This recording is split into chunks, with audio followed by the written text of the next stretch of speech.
moving vehicles. Let's insert some vehicles and let's move them as well. Where do we start? Vehicles. Let's add a couple of trucks. A couple of these Leyland trucks. Put them here. Here's one. Let's say we have 3. Of course, we have to create linked entity. Double click. These one are French. And let's copy that over.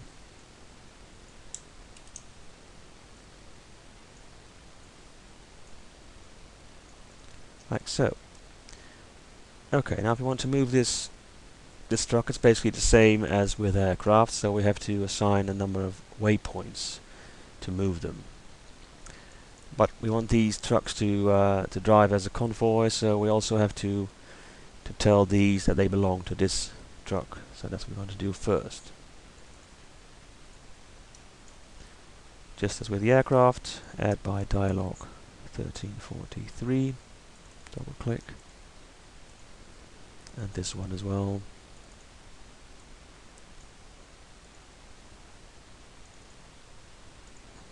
Okay, so now these trucks will listen to this front one.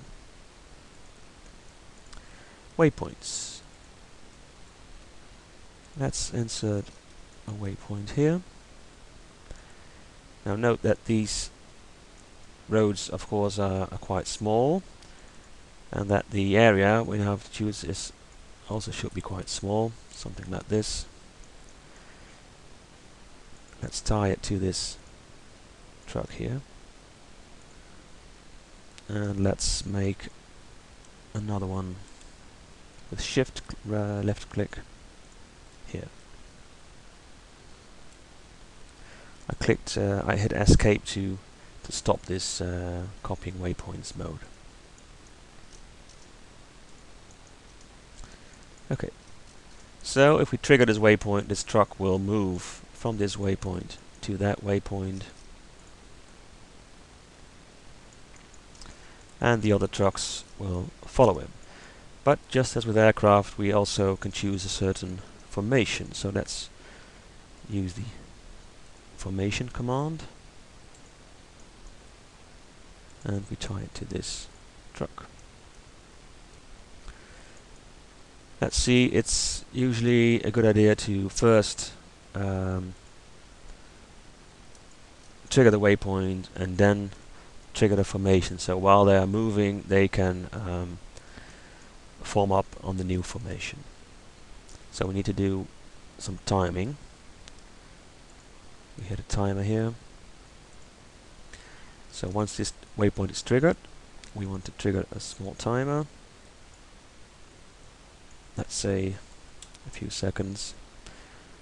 While they're moving, the formation command will be triggered, and because they are not traveling on a real road, we'll select vehicle off-road column, and let's say they're using a dense formation.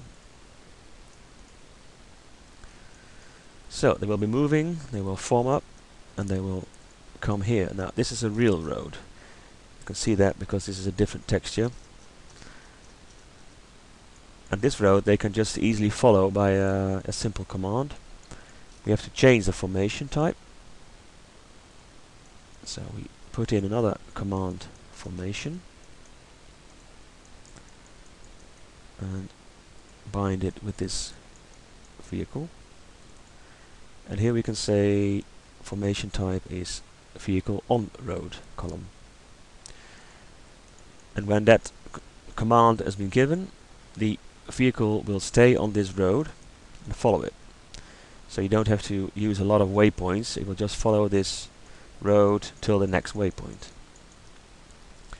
So let's click on this waypoint and shift left click to here. Let's say the trucks will be moving to this airfield. Escape.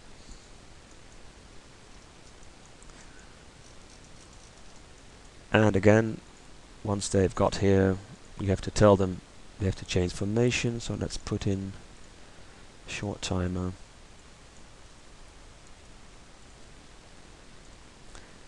Trigger the timer. The timer again triggers this command. So what will happen now? Vehicles, if this waypoint is triggered, will move here. When they do so, they will form up in a column.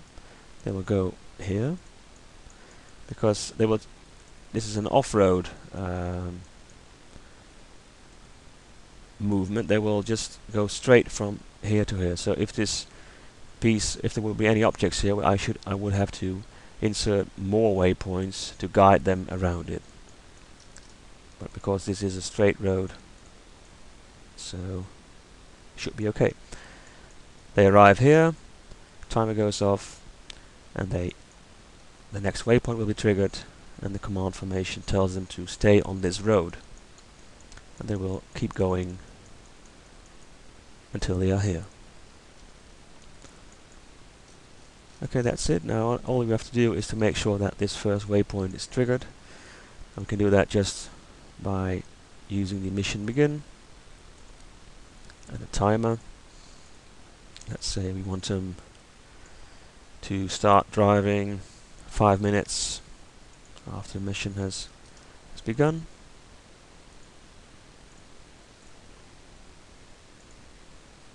Like so.